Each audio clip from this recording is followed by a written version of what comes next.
Hi, I'm Jono, and if you're new here, I do pencil drawings. In this video, I'm going to go over some basics on how to draw hands. Hands are notoriously difficult to draw. I've struggled with them so much. And so I just wanted to make a video describing some of the basics, some basic measurements, and some tips and tricks to help you guys draw some more realistic looking hands. I think part of the reason that hands are so difficult is because they're incredibly dynamic. We often see them from many different angles, so it's hard to just give one tutorial that will cover how to draw hands from any angle. So for this video, I'm just going to draw a basic hand. I think that'll be the easiest way for me to show measurements, and we can grow from there. Also, a huge thank you to Skillshare for sponsoring this video. Let's jump in.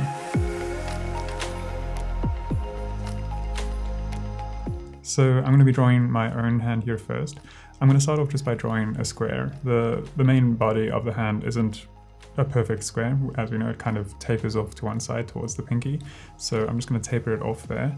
And that'll give us our line of the first joints of the fingers. I like to try and get a bit of a three-dimensional feel of a drawing as early as possible. So I'll either draw the contour lines or try and get a blocked-in three-dimensional shape just to give a bit of perspective to try and wrap my head around how the subject will occupy a three-dimensional space. So for the fingers in this drawing, I'm going to draw them as cylinders. So I'm just drawing in the little round first joint or knuckle where the fingers will connect to the main body of the hand.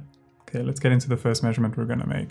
The first measurement will be the middle finger, which is roughly the same length as the main body of the hand. A bit of a strange thing with this measurement is that this only really works for drawing the back of the hand. And I think this is also why hands are so difficult, because it's hard to try and find a uniform formula to draw all of them from any angle. But I think just understanding some of these measurements go a long way.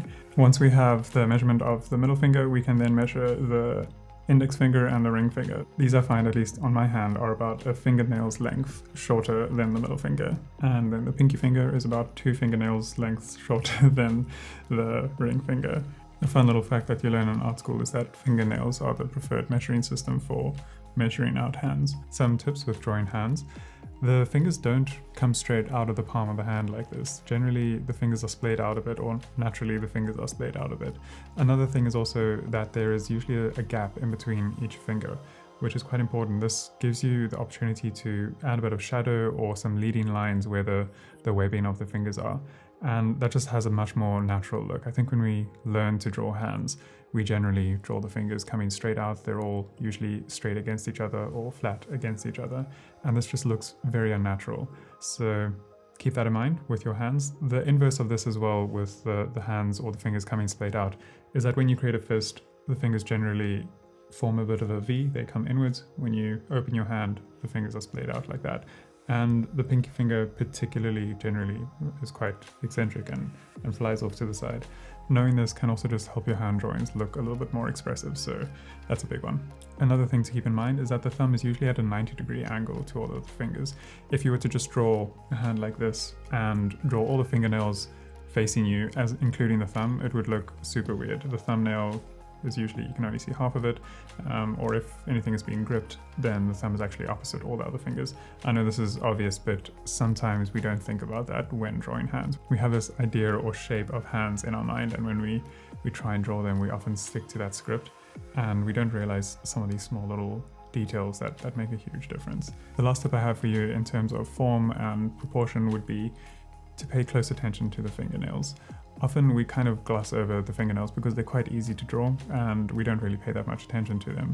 But the fingernails inform so much of what the hands are doing. They can give you an idea of the rotation or orientation, the foreshortening, or literally everything that's happening with the fingers. You can almost figure out from the way that the fingernails are drawn. So view them as one of your most important tools to get your hand drawings looking realistic. Before I go into the more aesthetic side of drawing hands, some tips on the shading and some of the details, I want to give a quick shout out to this video sponsor, Skillshare.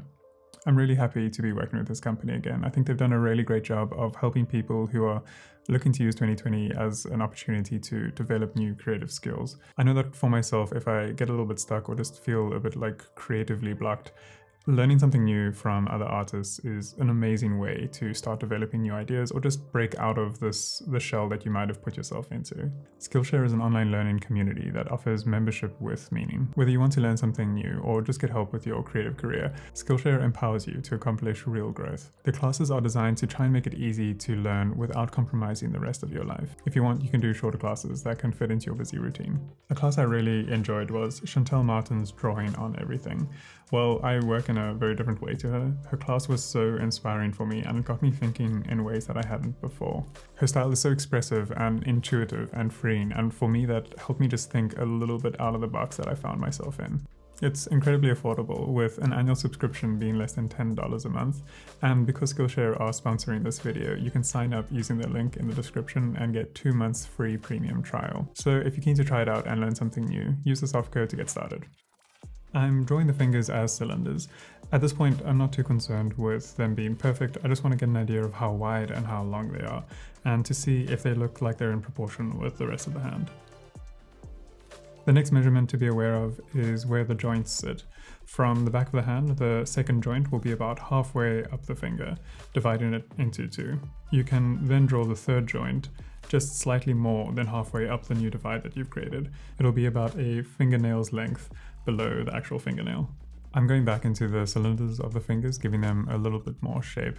My fingers are actually quite knuckly, so the segments of finger between each joint are a little bit thinner than the actual joints themselves, but depending on the hands that you're drawing, just try to pay attention to your reference and give the hands the characteristics that they need to look like the subject. I'm paying close attention to the fingernails here. The fingers are angled slightly away, so there'll be a little bit of foreshortening happening here. And then moving along, I'm also paying close attention to the webbing to try and just inform a little bit about how the skin is wrapping around the fingers and how they're sitting next to each other. You can do this easily with some leading lines.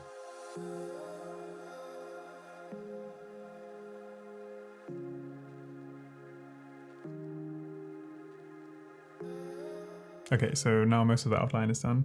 Let's do some shadows and try and create that sense of volume.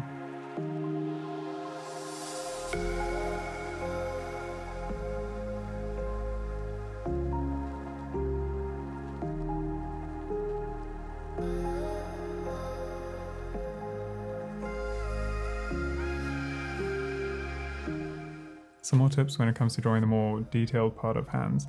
I think we often look at drawings of hands, or the more realistic ones, and we focus in on the veins and the tendons and how realistic and good they look.